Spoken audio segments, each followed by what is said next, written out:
Olá pessoal, seja bem-vindo a mais uma aula de eletrônica analógica. Hoje a gente vai ver os amplificadores operacionais, no caso também a configuração inversora, né? Então aqui a gente tem o nosso conteúdo programático, a gente vai ver uma breve introdução, o ganho do circuito fechado, o efeito do ganho de malha aberta finita, o amplificador inversor, a gente vai ver também a realimentação negativa no amplificador inversor, terra virtual, ganho de tensão, impedância de entrada, largura de banda e polarização e offsets, né? Então, como a gente viu anteriormente, os amplificadores operacionais, eles não são usados sozinhos, né? Não são implementados na eletrônica analógica ou qualquer componente de circuito eletrônico, né, de forma isolada. Em vez disso, o amplificador operacional está conectado a componentes passivos em um circuito de feedback, ou seja, um circuito de realimentação. Então, toda vez que a gente falar de feedback, a gente tem uma forma, né, um circuito de realimentação.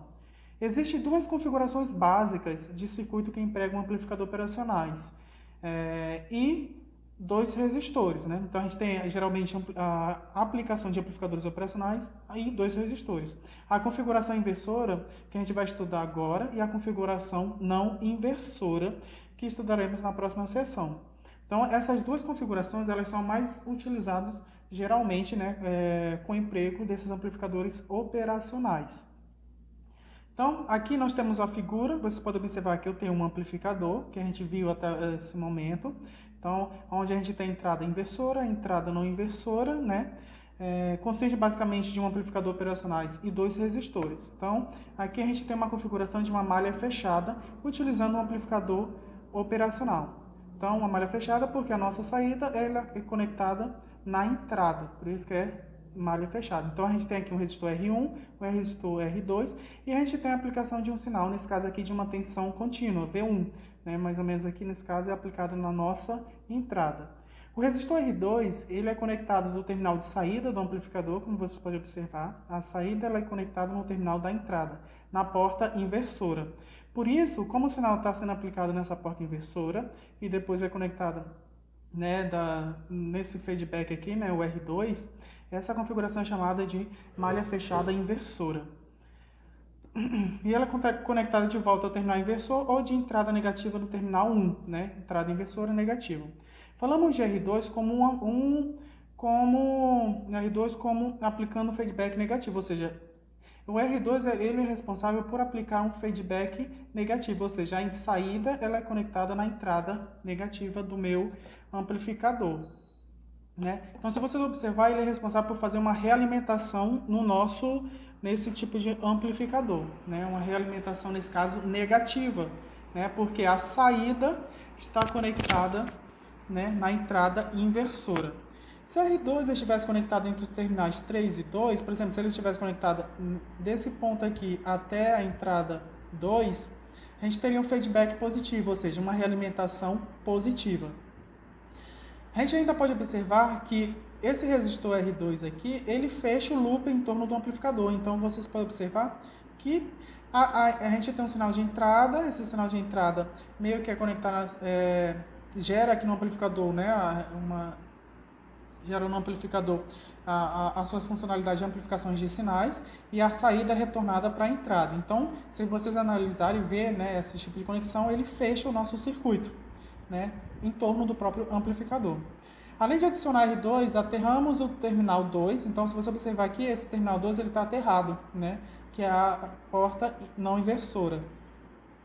E conectamos um resistor R1 entre o terminal 1. Então, a gente tem um resistor aqui conectado desse 1 até onde o nosso sinal está sendo aplicado. Nesse caso, é um sinal de fonte contínua, né?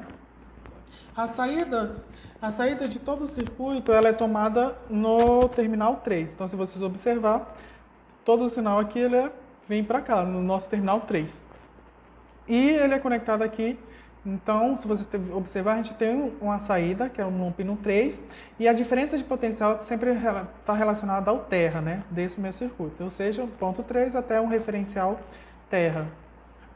O terminal 3 ele é obviamente um ponto conveniente de onde obter a saída, já que o nível de impedância é idealmente zero, né? Como a gente viu a configuração dos amplificadores, né? Nesse caso aqui dos operacionais, idealmente a gente tem uma impedância zero. Então a gente vai ter uma saída, né, aí, proporcional ao sinal de entrada amplificado e poucas perdas de sinais, né? Dependendo da aplicação, é quase nula, é quase zero. Assim, a tensão V0 não dependerá do valor da corrente que pode ser fornecida a uma impedância de carga conectada entre o terminal 3 e o terra. Ou seja, independente do valor de carga que eu tenho aqui, eu vou ter um valor constante de corrente, porque todo o meu sinal, né, que está saindo desse amplificador, né, está vindo aqui para a porta 3. Né?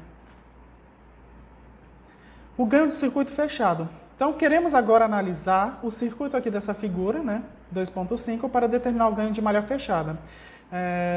Já o livro, né, desse assunto já nos diz que o ganho nada mais é do que a tensão de saída dividido pela tensão de entrada.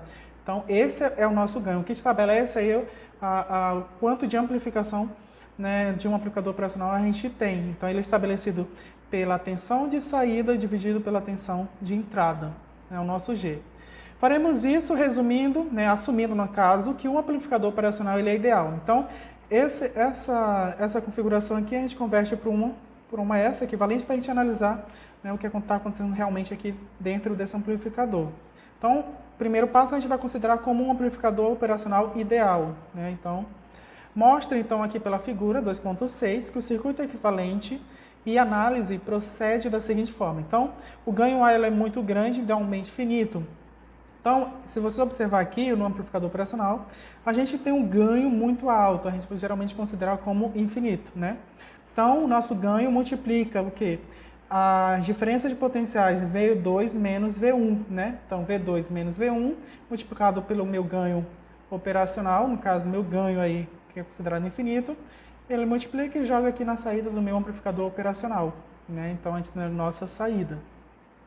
Então, se a gente assumir que o circuito está funcionando, né, produzindo uma tensão de saída finita no terminal 3, né, nesse caso aqui, a gente tem uma saída finita, né,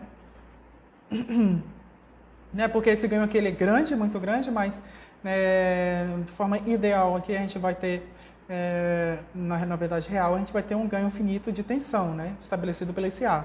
Então, a tensão entre os terminais de entrada do amplificador, que é o terminal qual 1 e 2, né, desse amplificador deve ser desprezivelmente pequeno, idealmente zero, entre os terminais de entrada do amplificador. Né?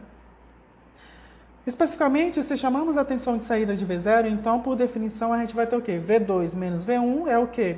É igual ao nosso, né, V0 dividido pelo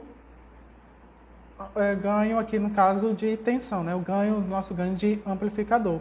Então, se a gente for aqui V2 menos V1, nada mais é do que isso aqui, é estabelecido por essa relação, né? Porque V2 menos V1 é igual à minha saída V0, né? Então, se eu vou igualar isso aqui igual a V0, eu passo o meu A dividindo, né, para outra relação, a gente vai ter isso aqui. Então, se eu fazer isso, né, a gente vai ter, então, V0 igual V0, a minha tensão de saída, dividido por A, né, que é o meu ganho de amplificação, vai ser igual a zero, né? Soma de todas as tensões, no caso aí, LKT. Segue que a tensão no terminal de entrada inversor V1 é dada por V1, que é igual a V2. Então, se a tensão no terminal aqui inversor é igual a V1, está aqui, né? Então, ele é dado como V1 é igual, que ele vai especificar como V2 igual 1. Ou seja, porque o ganho A se aproxima do infinito? A tensão V1 se aproxima do idealmente é igual a V2. Chamamos isso de dois terminais de rastreamento um ao outro em potencial. Também chamamos de um curto-circuito virtual que existe entre os dois terminais de entrada. Existe aqui, nessa conexão entre os pinos 1 e 2, se vocês observar, é o que eles chamam de curto-circuito virtual. Né? Virtualmente, tanto vai ter uma diferença de potencial, mas você não vai ter a circulação de corrente. Né? Aqui a palavra virtual deve ser enfatizada e não se deve cometer o erro de encurtar fisicamente os terminais 1 e 2. Então, esses dois terminais aqui, fisicamente, eles não estão tão curtos fisicamente, né? Juntos durante a análise de um circuito. Um curto-circuito virtual significa que qualquer voltagem 2, né, qualquer tensão que está aqui nesse pino 2, vai aparecer automaticamente em V1. né, por causa do ganho infinito, por causa devido a esse ganho. Por isso que ele chama de um curto-circuito virtual. Ou seja, toda a tensão que tem no pino 2 aparece também aqui no pino 1. Então, consegue dessa forma estabelecer uma diferença de potencial nesse amplificador operacional. E, atuando aí por esse ganho, a gente vai ter essa aproximação aí, né, dessa tensão no pino 1. Mas o terminal 2 está conectado ao terra. Assim, V2, né, nesse caso aqui desse tipo de conexão, né, o meu pino aqui 2 está conectado no terra, então a diferença de potencial é 0. Consequentemente aqui, no 1 vai ser o quê? 0 também, né?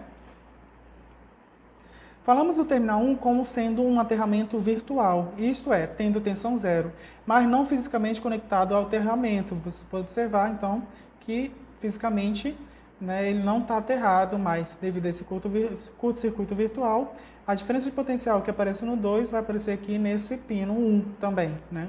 Por isso que geralmente eles tratam como virtual. Agora que determinamos V1, estamos em condições de aplicar a lei de Ohm e encontrar a corrente I1 a R1, né? Então, se a gente tem uma resistência aqui, aplicando uma tensão aqui de entrada, então a gente vai ter uma circulação de corrente, né? Que vai passar por essa resistência R1. Então, minha corrente, né, lá pela lei de Ohm, vai ser o quê? Minha corrente é o quê? A diferença de potencial entre dois pontos dividido pela resistência, né? Então, V1 menos, né, VI, na verdade, né, que ele chama aqui VI de entrada. Então, a minha tensão de entrada menos a tensão V1, quanto é que vale V1? 0, porque aqui o 2 é quanto? 0, ele está aterrado. Então, toda a diferença de potencial que aparece no 2, ele vai aparecer nesse ponto aqui, que ele chama de V1, que é a entrada inversora. Então, VI menos V1 dividido pela resistência me dá essa corrente aqui, esse sentido aqui de corrente, né? Então, VI menos 0, porque V1 é o que? É 0 porque o pino 2 está aterrado. Então, consequentemente, a tensão é 0 por causa do curto-circuito virtual, né? Curto-circuito virtual. Então, vai ser o que? Só VI dividido por R1. Essa é a minha corrente 1, essa corrente que vai passar pelo R1. Se vocês observar, essa corrente 1, ela não vai vir para o pino 1, ela vai passar pelo resistor de realimentação. Então, para onde vai essa corrente? Ela não pode ir para o amplificador operacional, uma vez que o amplificador operacional ideal tem uma impedância de entrada infinita, como a gente observou lá pelas características. Então, dentro desse amplificador existe uma característica específica, né, que é a resistência de entrada infinita, ao ponto de que essa corrente aqui não circula para o amplificador, ela vai circular para o circuito de realimentação, né, e devido a esse curto virtual que eu tenho entre o pino 2 e 1, a tensão que apareceria aqui, que aparece aqui no 2, vai aparecer aqui nesse ponto, que é o mesmo que esse, V1, né, que ele chama. Então, segue que I1 terá que fluir através de R2, que é esse aqui, R2. Geralmente, eles chamam também de RF, que é o quê? É resistor de realimentação, né? Para o que ele vem também do inglês de feedback, né? Resistor de feedback, realimentação, né? Ou seja, ele conecta a saída na entrada. Então, essa corrente 1 terá que fluir através de R2 para o terminal de baixa impedância, né? Então, aqui, basicamente, a gente vai ter uma impedância tão alta, né, de entrada de um amplificador, que toda a corrente vai passar por R2, né? Então, essa resistência aqui, ela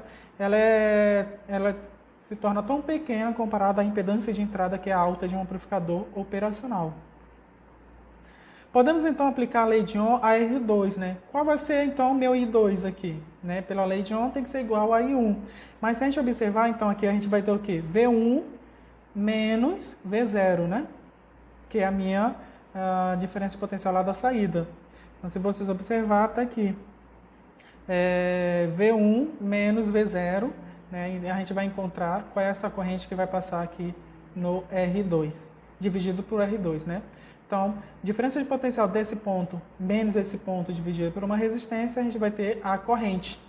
Mas como a gente viu, V1 é 0, então 0 menos V0 dividido por R2 vai me dar a minha corrente. Mas quanto equivale a queda de tensão aqui? Pelo LKC, né? A gente sabe que essa corrente que passa por aqui vai ter que passar por aqui, né? Todas as somatórias de corrente tem que ser igual a 0. Então, a gente vai ver que vai ser o quê? V1 né, menos a queda de tensão aqui em cima tem que ser igual a V0, né, que é a minha saída, que é estabelecida por essa equação aqui. Ela sai também para outra... Ela sai para o LKC, né? Basicamente é um LKC aqui que ele está sendo aplicado.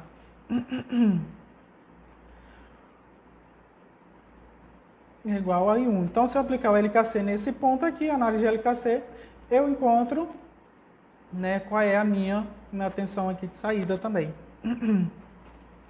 Então, eu vou ter o quê? Que I1 é igual ao quê? A corrente que vai passar por esse ramo, que é o quê? V1 menos V0 dividido por R2. É o que ele fez aqui. Beleza? Está nessa equação. No final, ele só rearranja, né? E a gente viu inicialmente no nosso ganho, o ganho é estabelecido pelo quê? A tensão de saída dividido pela tensão de entrada. Então, se você organizar essa equação aqui, VI, né, de entrada passa para o outro lado, né? Então, ele fica V0 sobre V1. V de entrada é igual ao quê? Menos R2 sobre R1. Só sobra as resistências. Então, o ganho, né, nesse tipo de conexão inversora, né, nesse caso aqui a gente tem uma malha fechada, né, ela é dado pela relação de resistência. Então, quem determina esse caso aqui, utilizando um amplificador, né, em malha fechada, a gente tem o ganho estabelecido pela relação das resistências R2 sobre R1, que é a mesma coisa do ganho do meu amplificador. Então, vai ser o quê? Tensão de saída dividida pela tensão de entrada é igual a menos R2 sobre R1. Vemos então, portanto, que o ganho em malha fechada é simplesmente a razão das duas resistências, R2 e R1. Então, esse é o meu ganho, R2 sobre R1, né? O sinal de menos significa que o amplificador de loop fechado fornece uma inversão de sinal, como a gente viu. Todo sinal que geralmente é aplicado, né, na entrada inversora, ele inverte 180 graus, o sinal aplicado na entrada. Então, por isso que aparece esse menos aqui. Então, esse menos nada mais é do que uma inversão da porta inversora, né? Ou seja, ele defaz, aí, no caso, 180 graus o sinal de entrada. Assim, se R2 dividido por R1 é igual a 10, que é o nosso ganho, né? Aí nesse caso aí, de amplificação, e aplicarmos na entrada VI um sinal qualquer de entrada, né, de onda senoidal de 1 volt, e esse aqui é a relação de resistência, me dá 10, então, se a gente tem uma onda senoidal de 1 volt pico a pico, então a saída V0 terá uma onda senoidal de quê? 10 vezes 1, 10 volts pico a pico, e com um deslocamento de fase de 180 graus, porque o sinal está sendo aplicado na entrada inversora. Por causa do sinal menos associado ao ganho de malha fechada, essa configuração é chamada de configuração inversora, né? Ou configuração de inversão, mas geralmente ela é muito conhecida por configuração inversora. O fato de que o ganho de malha fechada depende inteiramente dos componentes passivos, nesse caso dos resistores, ele é muito significativo. Então, para muitas aplicações, a gente utiliza a relação desses resistores, R1 e R2, para estabelecer o quanto de ganho de sinal eu vou ter na minha saída, né? O quanto de sinal máximo eu posso ter amplificado. Isso significa que podemos tornar o ganho de malha fechada tão preciso quanto quisermos, selecionando componentes passivos de precisão apropriada. Então, dependendo da aplicação, eu posso estabelecer qual é o meu ganho, né, de sinal, e esse ganho ele se torna tão preciso em relação aos componentes passivos que eu estou sendo utilizado na minha aplicação de amplificador, né? Isso também significa que o ganho de malha fechada, né, por causa dessa realimentação estabelecida por R2, ela é idealmente independente do ganho do amplificador operacional. Então, independente do ganho do amplificador operacional, eu posso estabelecer qual é o meu ganho de amplificação máxima do meu sinal. Eu consigo estabelecer com exatidão qual é essa amplificação. Essa é uma ilustração dramática, né, de realimentação negativa ou feedback negativo. Começamos com um amplificador com um ganho A muito grande e através da aplicação de feedback, né, ou seja, essa aplicação de realimentação, obtemos um ganho de malha fechada R2 sobre R1. Então a gente consegue estabelecer qual é o meu ganho do meu amplificador, que ele é muito menor que A, né, nesse caso do amplificador operacional. Mas essa relação aqui de realimentação de feedback R2 sobre R1, ela é muito mais estável e precisa. Ou seja, estamos trocando ganho por precisão, né? Então, se a gente for analisar, essa relação que ele faz aqui, né, que a gente faz a realimentação negativa no amplificador operacional, a gente está trocando nada mais do que o ganho, que é de um amplificador, né, máximo aí, por precisão, né? No caso, a gente consegue precisão e estabelecer qual é a minha amplificação estável do meu amplificador. Quão máximo eu posso amplificar um sinal com essa exatidão. Geralmente, esses tipos de circuitos de amplificação de sinal a gente aplica em outros componentes, né, no caso de microcontrolador, né? Então a gente consegue utilizar amplificadores para amplificar uma determinada aplicação de um sinal.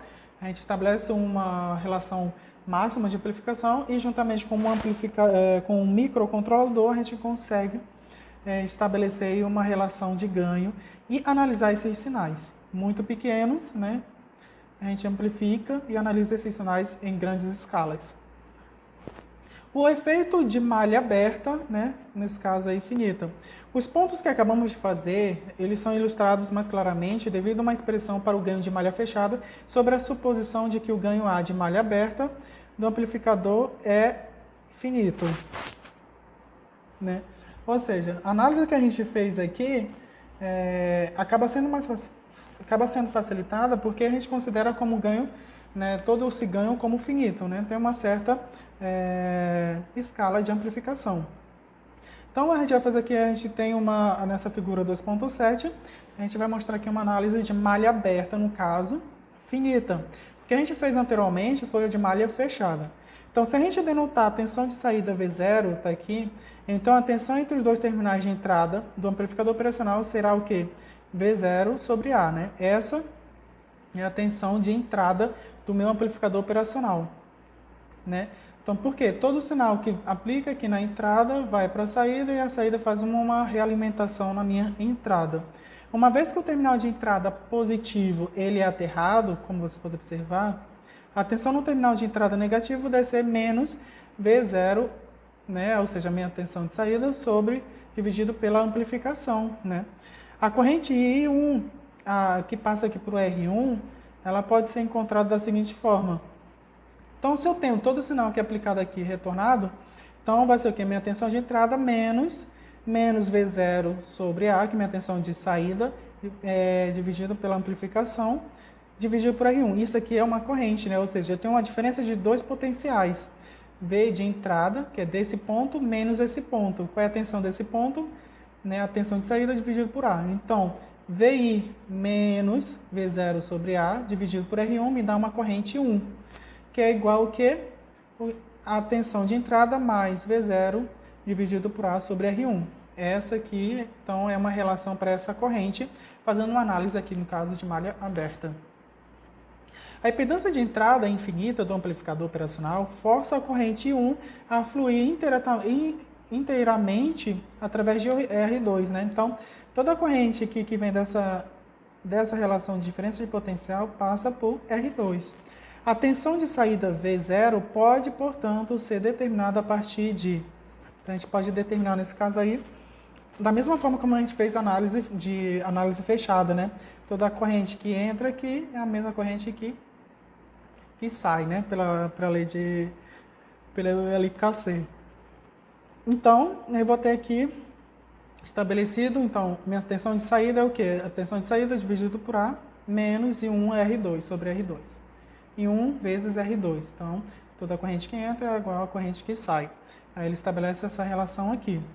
Ele reorganiza, né, essa equação, porque I1 a gente encontrou anteriormente, está aqui, ó, I1 é isso aqui, VI mais V0 dividido por A sobre R1, que ele colocou aqui, sobre vezes R2, né? Coletando os termos, né, estabelecendo essa relação aqui, a tensão de saída sobre V sobre a tensão de entrada, né, nesse caso aqui tem que reorganizar essa equação aqui, né, no caso aí ele tem que encontrar o MMC comum, né, ele organizou um MMC comum e estabelece essa relação aqui, a partir dessa aqui. Então, o ganho nada mais é do que, né, para a malha né, coletando os termos, o ganho de malha fechada G é encontrada, né, nesse caso aqui, partindo do princípio de malha aberta. Tensão de saída dividido pela tensão de entrada é o quê? Menos R2 sobre R1, dividido por 1 mais R2 sobre R1, dividido pelo esse ganho, né, o ganho aí, no caso operacional do amplificador. Então, a gente pode notar, né, que à medida que A aumenta, né, ela se aproxima de infinito. Então, se eu dividir essa expressão aqui por um número muito grande, ela se aproxima, né? Então, notamos que A, conforme A se aproxima de infinito, G se aproxima do valor ideal, menos R2 sobre R1. Por quê? Se eu divido uma fração, e geralmente o denominador ela é muito grande, isso aqui se aproxima de zero. Então, qualquer coisa, 1 mais 0, né, e vai se aproximar só de menos R2 sobre R1, né? Então, é meio que eu consigo anular isso aqui, né? Esse A aqui é o ganho do meu amplificador. Se vocês observarem, esse aqui é o ganho do meu amplificador. E a gente viu anteriormente que esse A aqui ele é muito grande, né? 100.000 vezes. Então, se eu dividir tudo isso aqui, dividir, por exemplo, aqui por 100.000, ele se aproxima de zero. Fica um número tão pequeno que quando eu somo com 1, ele ainda fica próximo de 1. E qualquer coisa dividido por 1 é ela mesma ou muito próximo dela, né? Do numerador nesse caso. Então, a gente pode notar que à medida que A se aproxima de infinito, ou seja, um número muito grande, o G se aproxima do meu numerador, porque isso aqui tende a zero e qualquer coisa que está lá no numerador dividido por 1 é ela mesma, né? Tende a ser bem próximo dela. Além disso, por isso que, se vocês observar, por causa dessa relação aqui, ó, a amplificação do amplificador não influencia, né, nesse caso aí, a minha amplificação. Nesse caso, a relação de amplificação é estabelecida somente por menos R2 sobre R1, porque ela faz essa aproximação e esse A aqui ele é anulado por causa dessa relação que vem de toda essa, né? De observar aqui. Então, que o meu ganho, né, foi o meu ganho do amplificador, ele foi substituído pela relação de malha fechada lá da entrada inversora. Então, quem estabelece o ganho agora é menos R2 sobre R1 por causa dessa relação aqui. Além disso, na figura 2.7, vemos que à medida que A se aproxima de infinito, né, ó, a tensão no terminal de entrada inversora se aproxima de zero. Então, se a gente observar, então, à medida que esse A aqui se aproxima do infinito, ou seja, um valor tão grande, a tensão no terminal de entrada inversora também se aproxima de zero. Cadê aqui, né? A gente tem que estabelecer lá a relação.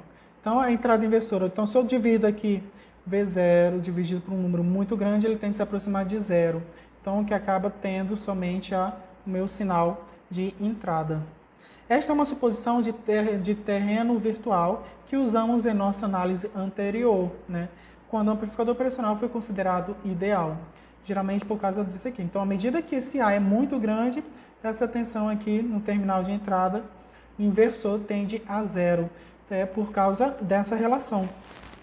Então, todo sinal virtual que aparece aqui na não inversor, aparece aqui no inversor. Mas como aqui é zero, aqui vai ser zero. Mas basicamente estabelecido por essa relação de amplificação. Né? Se você observar, então, à medida que esse A tende a infinito, aqui nesse ponto também vai tender a zero. Né? Então, como aqui é zero, vai aparecer zero aqui nessa entrada. Finalmente, observe que a equação aqui 2.5, que é essa equação aqui que a gente está analisando, de fato indica que para minimizar a dependência do ganho de malha fechada G do valor do ganho de malha aberta, devemos fazer, então, aqui que 1 mais R2 sobre R1 tem que ser menor, né? Tem que ser muito menor que o próprio amplificador, a própria amplificador. Estabelecido por essa relação, né?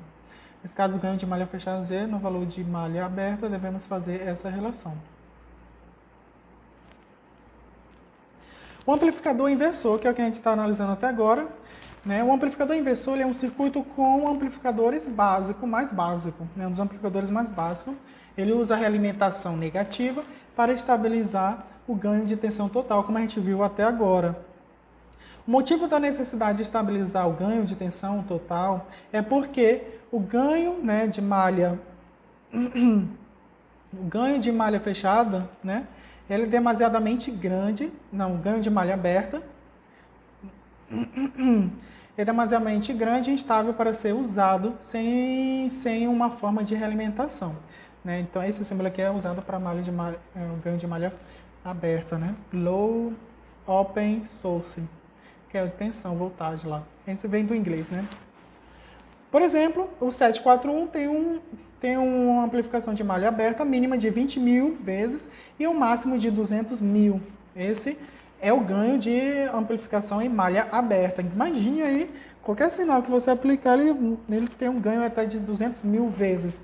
Mas o que acontece? Quando você tem, né, esse ganho muito alto, você não tem uma estabilização do sinal. Por isso que geralmente quando a gente utiliza uma realimentação negativa, a gente tem uma estabilização do ganho de tensão. E como é que a gente consegue fazer isso? Utilizando resistores, uma realimentação de resistores. O ganho de tensão imprevisível dessa magnitude e variações é inútil sem realimentação. Então, tudo isso aqui, 20.000 a 200.000 vezes do ganho de malha aberta desse amplificador, ele é inútil se não tiver uma realimentação nesse amplificador. Daí a necessidade de se colocar uma realimentação negativa ou positiva, né, dependendo da aplicação. Então, a realimentação negativa aqui a gente vai ter, então, amplificador inversor, né? Como a gente já viu até agora. Então, a gente vai ter um RF que conecta a saída na entrada e, nesse caso aqui, a entrada não inversora está aterrada. Então, 0 volts está aqui, aparece 0 volts aqui. E a gente tem um sinal de entrada que é diretamente conectado a uma resistência que depois é conectado no né, na porta não inversora e é conectado na minha realimentação negativa. Então, em outras palavras, estamos observando o circuito equivalente CA. Nesse caso aqui, a gente está aplicando um circuito de corrente alternada. Naturalmente, a gente fez uma análise para sinal contínuo, né? Então, uma tensão de entrada VI aciona, né, aciona a entrada inversora por meio do resistor. Então, a gente tem aqui um sinal que é aplicado aqui. Aqui ele vai chegar à mesma tensão aqui, de 0 volts, né, por causa desse terra virtual, e depois é conectado na saída. Isso resulta numa tensão na entrada inversora de V2. Então, a gente vai ter aqui uma diferença de potencial, né? A tensão de entrada ela é amplificada pelo ganho de tensão em malha aberta para produzir uma tensão de saída invertida. A tensão de saída é alimentada de volta na entrada por meio de um resistor de realimentação RF. Então, a gente vai ter aqui uma realimentação, vai sair, né, um sinal aqui desse amplificador e mais esse sinal ele é jogado de novo para essa entrada aqui, né? De volta à entrada por meio de um resistor de realimentação. Isso resulta em uma realimentação negativa porque a saída é 180 graus fora de fase em relação à entrada. Em outras palavras, quaisquer variações em V2 aqui, né, produzida pela tensão de entrada, estão em oposição ao sinal de saída. Em outras palavras, todo sinal que é aplicado na porta inversora, ele inverte, né, por isso que você pode observar que tem uma onda senoidal e no inversor ele, né, inverte o sinal, começa em negativo e vai para o positivo. Aqui ele começa no positivo, a entrada, né, e vai para o negativo. Eis como a realimentação negativa estabelece o ganho de tensão total, né? Então, como é que ela faz essa estabilização de sinal, né? Essa realimentação negativa?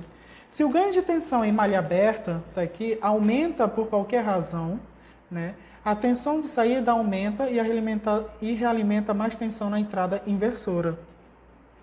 Então, se a gente tiver qualquer tensão aumentada aqui na minha saída, né, de qualquer tipo de grandeza, aí no caso razão, a tensão de saída aumenta. Então, essa tensão aqui aumenta e a realimentação e realimenta a tensão da entrada inversora. Qualquer tipo de sinal, então, qualquer tipo de variação, ela faz isso, ela realimenta de volta a qualquer tipo de variação. Essa tensão de realimentação oposta reduz V2. Portanto, ainda que, né, o ganho de tensão em malha aberta tenha aumentado, o V2 diminui e a saída final aumenta muito menos do que ocorreria sem a alimentação negativa. Então, ela consegue estabilizar, né, essa variação de tensão, conseguindo manter, né, a amplificação estabelecida para o RF e R1. O resultado geral é que o aumento na tensão de saída é tão pequeno que é difícil de ser notado, né? Então, consegue estabilizar. Então, a realimentação consegue estabilizar dessa forma. Todo tipo de variação aqui na saída é jogado na entrada e ele consegue estabilizar, então, esse sinal. Por isso que quase nada é sentido ou notado por esse amplificador profissional. Então, o terra virtual que a gente falou anteriormente, né? Quando a gente conecta um pedaço de fio entre um ponto de circuito e o GND, a tensão no ponto se torna zero, né? Como a gente observou. Se a gente conecta esse ponto aqui no terra, obrigatoriamente a gente vai ter uma diferença de potencial de 0 volts nesse ponto aqui, né? Então, além disso, o fio proporciona um caminho para a corrente até o GND. Então, querendo ou não, ela proporciona uma circulação de corrente por esse GND. Um terra mecânico, que é um fio entre o ponto e o GND, ele é um ponto de GND tanto para tensão quanto para corrente, né? Um terra virtual ele é diferente. Esse tipo de terra ele é um artifício bastante usado na análise de um amplificador inversor. Como um terra virtual, a análise de um amplificador inversor e circuitos relacionados tornam-se incrivelmente fácil. Essa é uma questão de aplicação de conceito para a gente analisar esse tipo de amplificadores, né? Esse tipo de conexão. Então, se a gente observar aqui, ó, o conceito de terra virtual é baseado no amplificador operacional ideal. Então, idealmente, a gente tem o terra virtual sendo aplicado nesses amplificadores operacionais. Quando o amplificador operacional é ideal, ele tem um ganho de tensão em malha aberta infinito e uma resistência de entrada infinito, como a gente viu anteriormente. Então, ele tem um ganho de tensão em malha aberta infinito, porque não vou ter essa realimentação, né, jogado aqui. Então, ele tende ao infinito aí no caso, né, de 200 mil vezes, no caso de um LM, por exemplo, né. E ela tem também uma resistência de entrada infinita. Intrinsecamente, ela tem uma resistência muito alta, né, de entrada muito alta. Por isso, podemos deduzir as seguintes propriedades ideais para um amplificador operacional. Como a resistência de entrada é infinita, I2, que vocês estão observando aqui, é o quê? Ela é zero. Por que ela é zero? Porque a corrente ela é uma entidade física tão inteligente que ela consegue observar e escolher qual é o melhor caminho que ela deve percorrer, né, que tenha a menor resistência possível. Então, a corrente consegue enxergar muito à frente qual é o seu caminho e escolher qual é o caminho que tem a menor resistência. Então, se ela observa que a minha resistência aqui de entrada do amplificador operacional ela é infinita, então a resistência ela é tão alta, mas tão alta, que ela não vai percorrer, né, esse caminho aqui. Ela vai procurar um outro caminho que seja sustentável, né, que ela consiga passar com maior facilidade.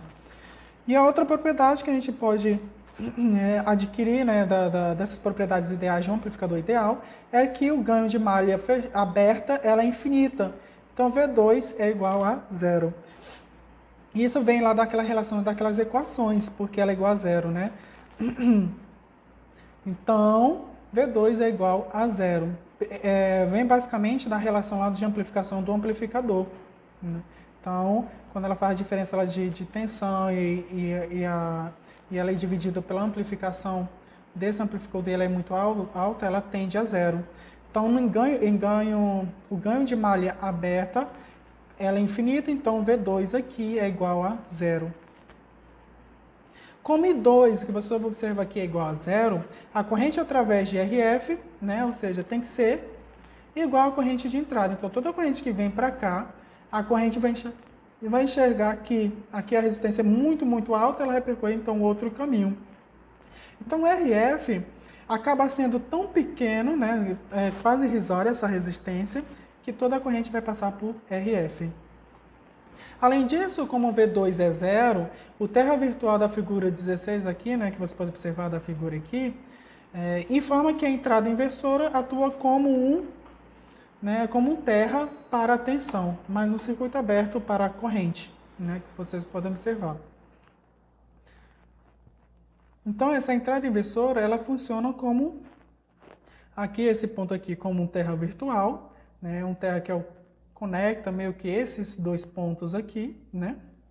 Então, a diferença de potencial aqui é zero, aqui também vai ser zero. Então, é um terra virtual que conecta esses dois pontos, a diferença de potencial. E mais aqui a gente tem um circuito aberto para a corrente. Então, a gente vai ter tensão, mas não vai ter circulação de corrente por esse ponto aqui. O terra virtual, ele é muito incomum, né? É como se ele fosse um terra parcial, porque ele é um curto-circuito para tensão. Ou seja, você tem a tensão, né? Um curto-circuito para tensão, mas um circuito aberto para a corrente. Isso é muito interessante nessa propriedade. Ou seja, você tem essas duas características no mesmo ponto, devido a essa relação que o amplificador operacional faz. Então, a diferença de potencial que aparece aqui, vai aparecer aqui, mas você não vai ter a circulação de corrente. Para nos lembrar dessa qualidade de terra parcial, né, usa uma linha tracejada entre a entrada inversora e o GND. Então, é como se estivesse conectado ao GND. Né? Então, tu não vai ter circulação de corrente para cá. A linha tracejada significa que nenhuma corrente pode fluir para o GND. Né? Nesse caso aqui, nenhuma corrente circula para o GND. Embora o terra virtual seja uma aproximação ideal, ele proporciona respostas muito precisas quando usado como uma fonte de realimentação negativa. Né? Por isso que geralmente a gente utiliza, né, para alimentar esses amplificadores operacionais uma fonte ideal. Né? Ganho de tensão, como a gente viu anteriormente. Né? Então, visualiza aqui um terra virtual na entrada inversora. Então, a gente tem uma entrada aqui, né, a gente tem um terra virtual que é o mesmo ponto que esse. Então, é 0 volts, aqui nesse ponto é 0 volts. Então, à direita de R1, existe um terra para a tensão, assim como podemos escrever. Né? Qual é a tensão de entrada aqui? Então, meu VIN é o quê? É a corrente que passa em cima desse resistor vezes esse próprio resistor. Né? Então, corrente vezes R1 é o meu VIN. E qual é a minha tensão de saída? É a corrente que passa sobre o RF vezes RF, é a minha tensão de entrada, ou seja, esse ponto em relação ao terra. Dividindo Vout sobre V1, a gente vai ter o quê? Né? Que é o meu ganho, né, de malha fechada, é o quê? É a tensão de saída dividida pela tensão de entrada. Então, se eu dividir isso aqui dividido por isso, corrente corta com corrente, só sobra o quê? Menos RF sobre R1, que é isso aqui. Então, isso aqui é o meu ganho de malha fechada. Ou seja, essa relação aqui que estabelece quanto de amplificação o meu sinal vai ter, né, a partir desse amplificador. Então, o meu ganho de tensão em malha fechada é o ganho de tensão em malha fechada. O closed loop, né? Esse parâmetro é chamado de ganho de tensão em malha fechada porque ele é o ganho de tensão quando existe um percurso de realimentação. Então, percurso de realimentação negativa, então, malha fechada. Existe um percurso de realimentação entre a saída e a entrada. Devido à realimentação negativa, o ganho de tensão em malha fechada é sempre menor que o ganho de tensão em malha aberta. Então, devido a essa realimentação, a gente vai ter, então, um ganho de tensão em malha fechada sempre menor que o ganho de malha aberta.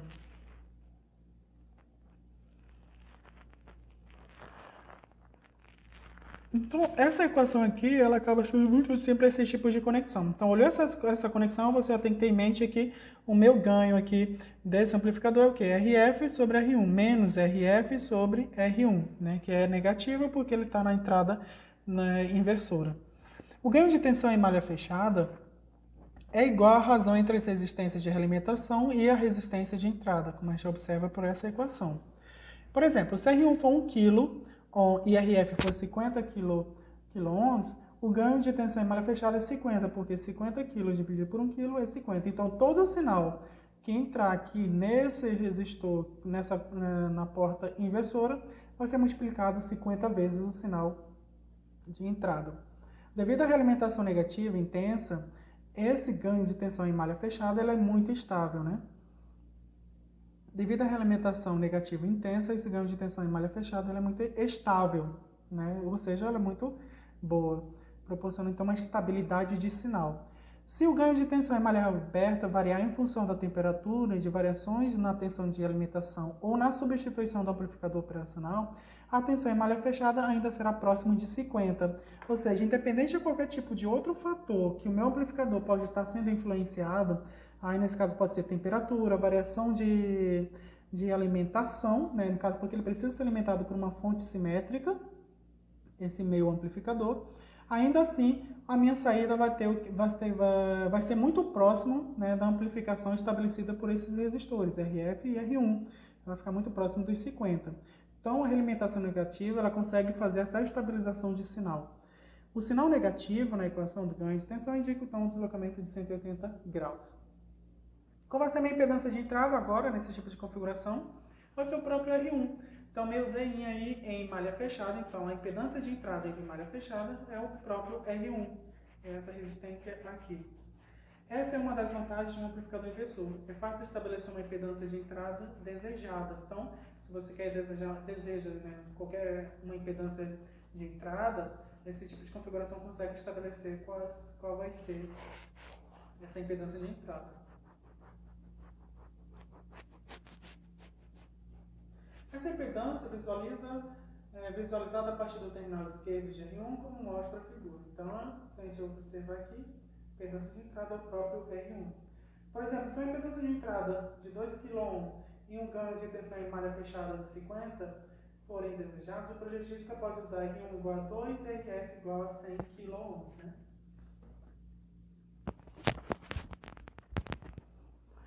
É só estabelecer a relação lá, né? Vem dessa equação aqui. Então, se eu tenho R1 igual a 2 kg e eu quero um ganho de 50, quanto deve ser o meu RF? Né?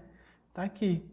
Basta estabelecer a relação de divisão lá que você consegue encontrar, então, um RF de 100 kg. Largura de banda. A largura de banda em uma malha aberta ou a frequência de corte de um amplificador ele é muito baixa por causa do capacitor de compensação interna. Então, como a gente viu nas aulas anteriores, um amplificador, ele tem geralmente na sua forma construtiva, ele tem um capacitor, né? Mas esse capacitor ele é tão pequeno que a frequência, né, que ele trabalha aí, né, a frequência de corte dele é de 10 Hz. Nessa frequência, o ganho de tensão em malha aberta muda de inclinação, decaindo como uma resposta de primeira ordem. Então, toda vez que qualquer tipo de componente eletrônico que tem capacitor, ele vai ter uma largura de banda e uma frequência de corte. E isso vem de propriedades físicas do próprio capacitor, né? Devido ao capacitor. Então, essa largura de banda aí, então, de alguns amplificadores, se aproxima de 10 Hz. Quando a realimentação negativa é usada, a largura de banda total aumenta. Isso é interessante. Então, a própria realimentação negativa ela consegue influenciar na largura de banda do amplificador. Então, por que isso acontece? Quando a frequência de entrada ela é muito grande, né, ela é muito maior que essa frequência, né, da largura de banda em malha aberta, o ganho de malha aberta diminui 20 decibéis por década. Então, quando a frequência ela é muito maior, né, que essa frequência aqui, né, em malha aberta do próprio amplificador, a própria frequência ela diminui 20 decibéis por década. Quando a tensão de saída tenta diminuir, menos a tensão de oposição é realimentada na entrada inversora. Então, tá aqui, né? Então, quando essa tensão aqui ela tenta diminuir, a tensão de oposição, né, que é ocasionada por essa realimentação na entrada inversora, você, no caso, tem menos tensão de oposição. Portanto, V2 aumenta, né? Então, essa tensão aqui, ela aumenta para compensar a diminuição da minha amplificação em malha aberta. Por isso, o meu ganho de malha fechada, ela muda de inclinação em uma frequência maior que a frequência aqui dessa largura de banda de 10 Hz. Quanto maior a realimentação negativa, maior a frequência de corte em malha fechada. Dizendo de outra forma, quanto menor for o meu ganho de malha fechada, maior vai ser a frequência aqui, vai ser a largura de banda, né? Ou seja, vai ser maior que 10 Hz. Então, quanto menor for o meu ganho em malha fechada, devido a essa realimentação, maior vai ser a frequência aqui de largura de banda, ou seja, de malha fechada, né? Então aqui a gente tem uma ilustração que, né, ilustra como a largura de banda em malha fechada aumenta com realimentação negativa. Então, se vocês observarem, está aqui. Então, se eu tenho um ganho, né, de 10, eu vou ter uma largura aqui de banda de 100 kHz. Se eu tenho um ganho de 100, eu vou ter uma largura de 10 kHz, que é equivalente a 40 dB. Um ganho de tensão em malha fechada, isso aqui é tudo em realimentação negativa.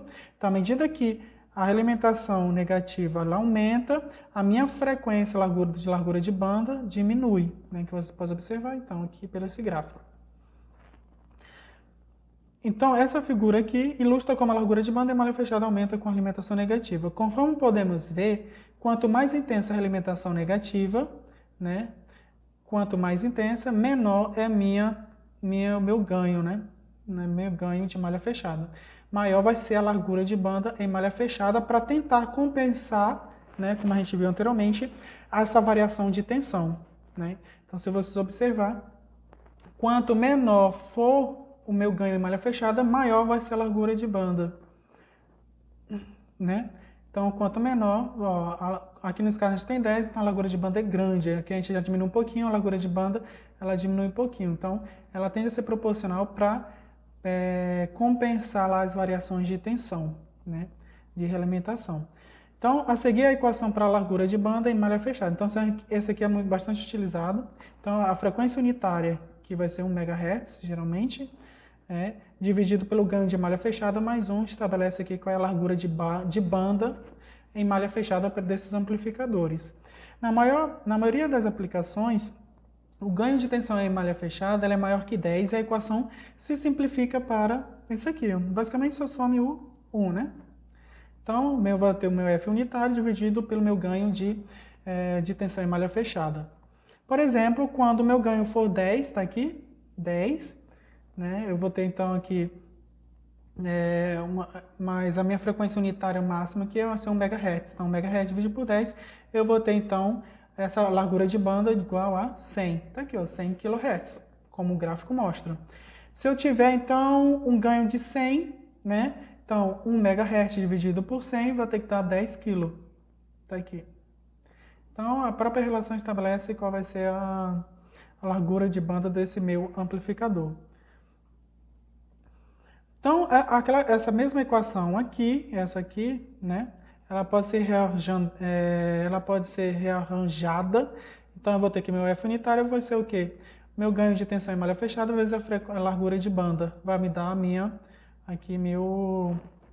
frequência unitária. Observe que a frequência de ganho unitário é igual ao produto do ganho pela largura de banda. Por isso, muitas folhas de dados se referem à frequência de ganho unitário como produto ganho-largura de banda. Basicamente isso. Só uma questão de didática aqui, porque em alguns datasheets eles te dão esses tipos de informação. Polarização de offset. A gente viu isso lá em amplificadores diferenciais, né? A realimentação negativa, ela reduz o erro de saída provocado pela corrente de polarização de entrada, corrente de offset de entrada e tensão de offset de entrada. Conforme discutido em capítulos anteriores, as 3 tensões de erro de entrada e a equação para a tensão de erro de saída total é dada por essa equação. Então, meu VR é o quê? Nada mais é do que a minha amplificação, né, em malha aberta, que multiplica todos os erros que foram acumulados ao longo do próprio amplificador. Então, eu vou ter o quê? Minha amplificação em malha fechada, que multiplica o V1 erro, mais o V2 erro, mais o V3 erro. Quando a realimentação é negativa, quando a gente tem, nesse caso aqui, amplificadores operacionais com realimentação, né?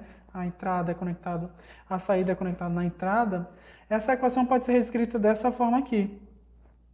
Ou seja, o meu V erro vai ser o quê? Mais ou menos o meu ganho de tensão em malha fechada que multiplica mais ou menos o erro 1, mais ou menos o erro 2, mais ou menos o erro 3.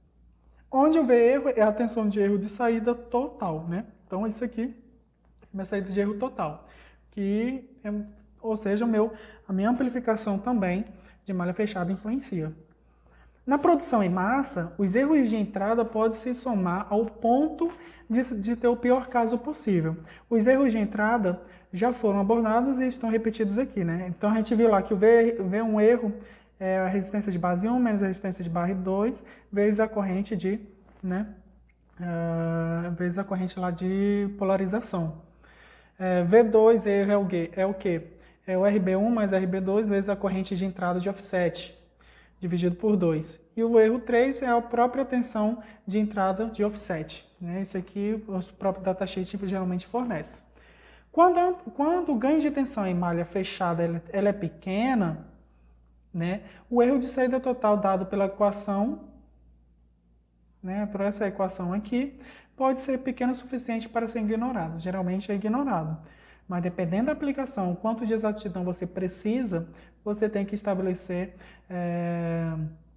algum circuito de compensação. Caso contrário, é necessário um resistor de compensação e um cancelamento de offset. Aí depende muito qual é o tipo de amplificador operacional que você está usando e se o fabricante deu algum tipo de solução para reduzir esses erros. No amplificador inversor, o RB2 é a resistência de TVNAM vista quando se olha para trás a partir da entrada inversora em direção à fonte. Ou seja, esse RB2 aqui nada mais é do que uma equivalência da resistência de TVNAM, né, quando se olha de trás a partir da entrada inversora em relação à fonte. Isso aqui é, no caso, lá da configuração do amplificador. Então, você tem que ver aqui esse circuito aqui, né, ó. Então você tem que estabelecer um circuito de TVNAM e quando você estabelece o circuito de TVNAM você consegue encontrar RTH, né, que é a resistência de TVNAM, que vai ser igual a esse RB2 aqui. Então RB2 vai ser o que? R1 dividido por RF, que vai dar uma equivalência aí da resistência TVNAM. Se for necessário compensar a corrente de polarização de entrada, uma resistência RB1 igual deverá ser conectada à entrada não inversora, como você pode observar, entendeu?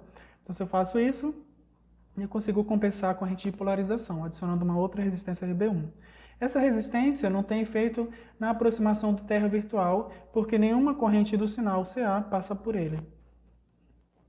É basicamente isso. Na próxima aula a gente vai resolver alguns exercícios. Até a próxima aula.